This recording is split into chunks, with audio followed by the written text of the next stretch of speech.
কাদের সাথে খেলা, কোথায় খেলতে গেলাম, হারলাম না জিতলাম। আসসালামু আলাইকুম এভরিওয়ান, আশা করি সবাই ভালো আছেন। আজকে যাচ্ছি ফুটবল খেলতে সাতুয়া ফুটবল একাডেমিতে। তো তাড়াতাড়ি ব্যাগ গোছায় ফেললাম, আর মাঠটাও বেশি দূরে না, আমাদের রুম থেকে প্রায় 17 মিনিটের রাস্তা। এর জন্য তাড়াতাড়ি নিচে নামে আসতেছি, যেহেতু সবাই আমার জন্য ওয়েট করতেছে। আর এদিকে আমাদের কোম্পানির গাড়িও আছে। নিচে যায় দেখি যে সবাই তো পুরাপুরি প্রিপারেশন নিয়ে নিছে খেলার জন্য। আজকে সবাই আছে, আমাদের কোম্পানিতে যারা খেলোয়াড় আছে, ইয়াং জেনারেশন সবাই আছে।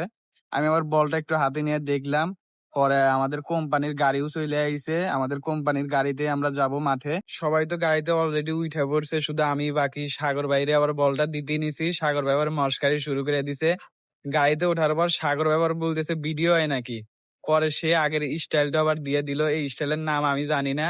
পরে গাড়িতে মিতে আছে, শান্ত আঙ্কেল আছে। আজকে তো দোনো ড্রাইভার, আজকে আমাদের কোম্পানির দুই ড্রাইভার এক গাড়িতে। সচরাচর আমরা বিষয়টা লক্ষ্য করি না, তবে আমরা সুন্দরভাবে সহি সালামতে রওনা দিলাম। রওনা দেওয়ার পরে একটা বিষয় লক্ষ্য করলাম যে রবিবারে অনেক রাস্তা ফ্রি থাকে, আর সব দিনগুলোর চাইতে রবিবার দুবাই শহর অনেক ফ্রি থাকে।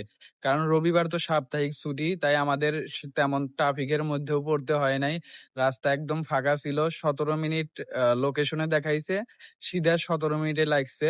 আমরা তো মূলত আলকোস থ্রিতে থাকি, আমরা যাব সাতুয়া। সাতুয়াতে যাইতে নিলে বিজনেস বাই দিয়ে যাইতে হইব। গাড়িতে আসতে বেশি সময় লাগে নাই। আমি নামার পরে আগে আশেপাশের ভিউ গুলা দেখতেছি।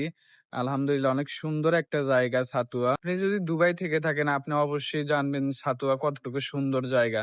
এদিকে সাইফুল চলে আইছে, সাইফুলের লগে ফার্স্টে দেখা হইলো। সাইফুলে আমাদের মাঠ পর্যন্ত নিয়ে যাইবো। তো সাইফুলের লগে কথাবার্তা হইলো আর কি অনেকদিন পর। আমরা সবাই সাইফুলের পিছে পিছে রওনা দিছি মাঠের উদ্দেশ্যে। এদিকে পিছে আলহাজ আছে, শান্ত আঙ্কেল আছে, আমার রুবেল মিতা আছে, সবাই আছে, সামনে কয়েকজন আছে। আজকের ওয়েদারটা খুব গরম। দিদার আঙ্কেল তো বল ড্রপ করাইতেছে, আর কইতেছে যে আজকে জান বাড়া যাবো। আজকে আর আসলে হাতে সব সময় ঘামে। হাতে ঠান্ডার ভিতরে থাকলেও ঘামে, গরমের ভিতরে থাকলেও ঘামে। অলরেডি মাঠের পাশে চলে আইছি। অনেক সুন্দর একটা মাঠ, কল্পনা করি নাই যে এত সুন্দর মাঠ হইব।